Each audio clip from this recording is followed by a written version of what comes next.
which means your heart is not pumping very well.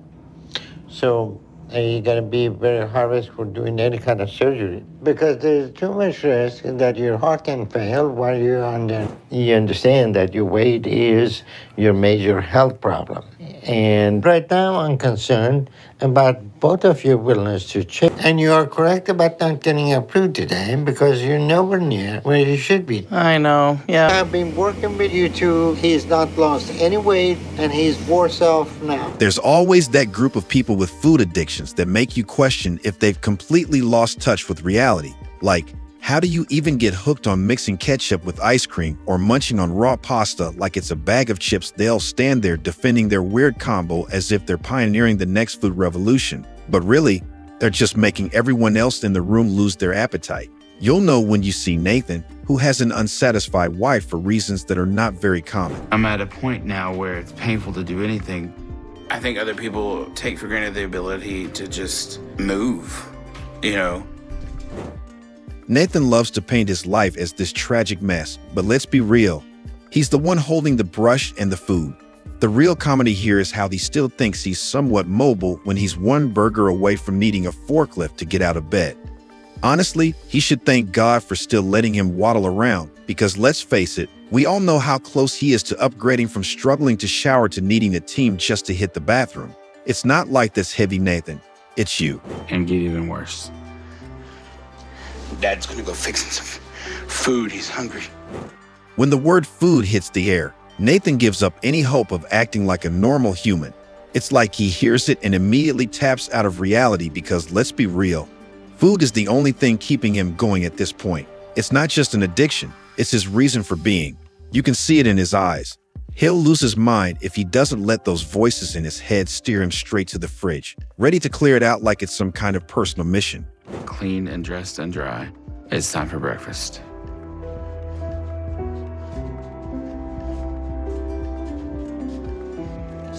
There isn't a moment where I'm not craving something to eat. No matter what I'm facing, food will make it better. Food is my relief and my comfort, and it's what I constantly want. Remember when food was just a way to get energy? Yeah, Nathan doesn't. For him, food's always been about one thing: keeping his mouth stuffed with tasty goodness 24/7.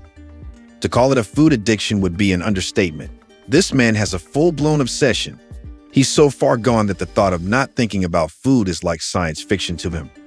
While the rest of us are worrying about meals, Nathan's out here fantasizing about his next bite before he even swallows the last. Only thing in the world that doesn't talk back unless it gives you acid reflux.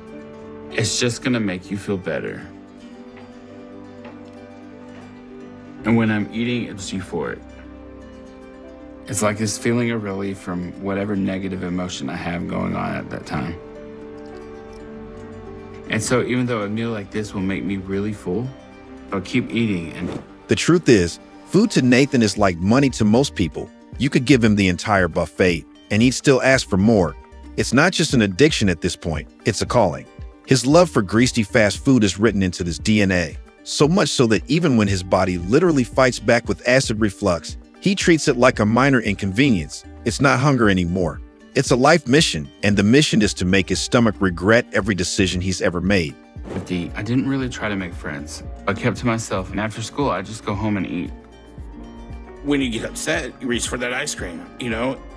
And I can finish ice cream and like nobody's business. Unlike the rest of us, who take a bite and maybe chew before thinking about the next, Nathan inhales the whole thing in seconds, like his life depends on it. Every passing moment his tongue hasn't tasted ice cream, the voices in his head get louder, screaming for that sweet relief. Instead of fighting back, Nathan just waves the white flag and joins the rival team, fully embracing his food fetish like it's a lifestyle choice. It's like a foot fetish, but with food. He's only satisfied when something's in his mouth. And for Nathan, that something is always food. I didn't have the copay, and so they canceled my surgery. And I guess at that point I was like, forget it, I'm done. I'm just eating however I want to. You want a bite? Last bite of sweets? Sure. Despite having the chance to turn things around, Nathan chose the road more traveled, straight to the fridge. He loves to blame his lack of money for not getting surgery. But let's be real, if he just cut his food intake by half, he'd have saved enough in a year to make something happen. But no, Nathan's too deep in his food romance, granting every wish the food genie offers. Instead of a fresh start, he went for extra fries, and here we are. You'll be even more surprised when to see Isaac. Yeah, and I'm upset about that because I moved back home to take care of my mom. She has cancer, and she struggles with her size too. So I'm supposed to be helping her, but I'm the one who needs the help now, and that makes me feel bad. Isaac's reached a point where he can't even put his socks on without assistance. When he looks down, his feet vanish like they're hiding from him, and it takes a whole search party to track them down. His food addiction? Yeah, no surprises there. It's a junk food parade with a token pound of veggies thrown in for show. Like that's going to balance out the 25 pounds of everything else he shovels down daily. At this rate, his socks aren't the only thing disappearing. His self-control left a long time ago. And my big job is to cook and make the big meals for the family. So it can be hard, but first thing I do every day is I get up and I cook so I can feed my family. Isaac may only have one job, but at least he's mastered at eating. His full-time gig is devouring food, but he's also got a side hustle, cooking for the family, especially when big meals are involved. His family probably thinks he's all about those perfectly portioned meals, but let's face it, the real secret is that Isaac's already eaten half of it before it even hits the table. So yeah, he's good at what he does, but honest, not so much. By the time dinner's served, they're getting leftovers from Isaac's private feast. Can't be in the kitchen for it anymore. I have to make the meals from where I can sit because I can't stand for too long. So I can't cook standing up, and I have to get all the ingredients and what I need, and I go to the living room to make it all. Isaac's so committed to his craft that even when standing becomes a challenge, he still manages to cook, from his table no less. That's how you know he's a pro, fulfilling his role in the kitchen without ever leaving his comfort zone. When he's not stuffing his face, he's making sure the family gets their share, using his patented 1 for you, 3 for me method. And somehow, even with that math, he's still finished eating before anyone else has even picked up a fork. One whose job it is to feed everyone. But I don't mind it. I actually like it a lot. And Isaac's really perfected the art of not just cooking, but making sure there's nothing left when he's done. It's like his personal mission to ensure every dish ends with him. Because let's be honest, what's better than having absolute control over the one thing you love most, food? The man enjoys his culinary dictatorship, making sure no crumb escapes his grasp. I do feel like I have a special connection with food, but I do like eating too. Good morning, Angel. How many eggs? Isaac knows that food doesn't just sit in his stomach, it lives in his heart. It's not just hunger, it's a full-blown romance. And sure, he feeds others, if by feeding you mean tossing them the crumbs that manage to escape his wrath. Isaac loves to ask his family how much they want, only to eat it right in front of them, flexing his absolute control over every bite. If food is the battlefield, Isaac's already won the war. I have a feeling of satisfaction. I feel good, I feel full. Nothing lights up Isaac's day more than a meal with his name on it, and let's be real, that's happening about 4 or 5 times a day. He might be able to dodge responsibilities, but food? That's a different story. Food can't escape Isaac. It's like a gravitational pull. If it's anywhere within his reach, it's as good as gone. His addiction goes so deep that even the fridge door probably trembles when he walks by, knowing it's about to get raided again. Situation don't change much when we think of Tammy. Probably get some breakfast started for you. Take some of the stress off of you. Thank you, baby. I'm super hungry. You're welcome. It's tough to picture a world where Tammy and food don't go hand in hand. Her whole life revolves around eating and being perpetually hungry 24/7. When you can wake up after inhaling a meal meant for an entire family and the first thing on your mind is breakfast, it's not your metabolism to blame. Tammy's got a unique gift. Being hungry is her default setting. It's not about fueling up. It's about the never-ending pursuit of her next bite. It's my only escape from the misery I have. You know, once I start, I don't want to stop. So, eat as much as I want. Well, it's no surprise that no plate of food within a mile of Tammy is safe. But to hear her say it's her way out of misery, come on now, you've probably got more problems from it than solutions, Tammy. Food isn't an escape, it's just a detour on the highway to eating more. The moment she starts calling it self-care is the moment we all have to remind her that portion control exists. But let's face it, for Tammy, portion is just a word she skips right over. Y'all snack. I snack all day. Only time I'm not snacking is if I'm eating a meal or if I'm asleep. Sleep is the only thing standing between Tammy and her next meal, and even that's hard to believe because you know she's probably dreaming about burgers with extra cheese. In her dreams, she's probably running through an all-you-can-eat buffet like it's some kind of utopia. And let's be real, the moment she wakes up, it's right back to the food frenzy. It's almost like sleep is just a recharge button for her appetite, fueling her to conquer the next round of meals. And then the craving comes, and I feel like I just can't get away from it. You can't get away from food.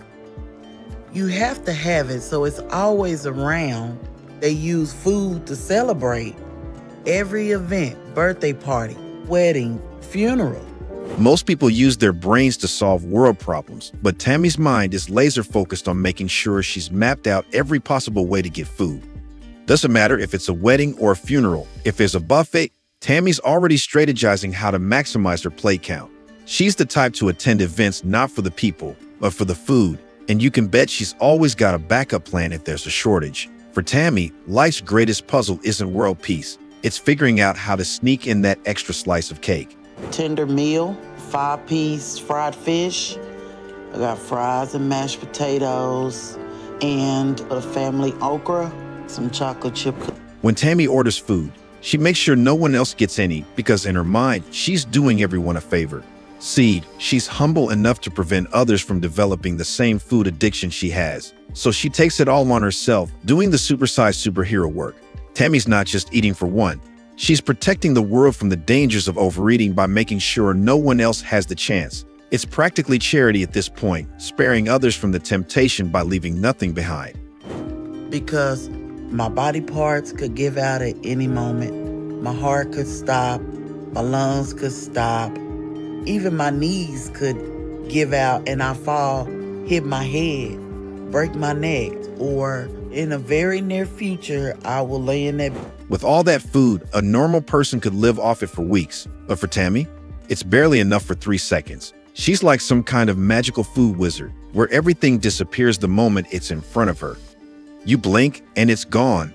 No leftovers, no crumbs, just a clean plate in Tammy, ready for round 2. It's like she's got a bottomless pit for a stomach and a sixth sense for when food's about to appear, making sure nothing lasts longer than a heartbeat in her presence.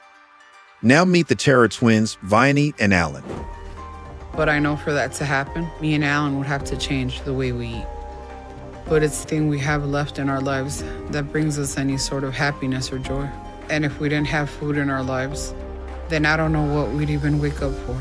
In a superhero world, when the terror twins wake up, they rush out to save the day. But on our Earth, Vianney and Alan have a different mission. They wake up ready to battle anything in their way, not to save lives, but to reach the food first. Forget villains or evil plots. Their only concern is how fast they can make it to the fridge. With every meal, they're not just eating, they're conquering. Their idea of justice, making sure not a single crumb is left behind, so no one else even gets the chance. After I'm done helping VNA and she's dressed, we can finally eat. And I start cooking the second I can because both of us been waiting to eat since we woke up. And when me and VNA are eating, it's like we're in this cocoon where we're safe and there's nothing that can hurt us. And for that short while, our pain in our lives is gone. After waking up, it's practically impossible for Alan to think about anything that's not food. The moment he's dressed, his brain doesn't even register work or responsibilities. Nope, his first stop is the kitchen, like it's his true workplace. The idea of heading to an office is laughable. Why bother when the fridge is calling his name with way more urgency than any boss ever could? For Alan, the kitchen is where the real action happens, and breakfast isn't just a meal. It's the kickoff to this daily food marathon. My mom and my stepdad got a divorce, and it felt like I lost my best and only friend. I just wanted to stay in my room and sleep all day because I was so sad. And as long as I ate, I started to feel better, so I started eating all. You only need to look at the portion sizes to realize how many calories are sucked away from the planet to fuel Alan and Vianney's dopamine highs. They've got a black hole for a stomach, devouring food like it's going out of style. If you counted their daily intake, scientists would have to rewrite the books on caloric consumption.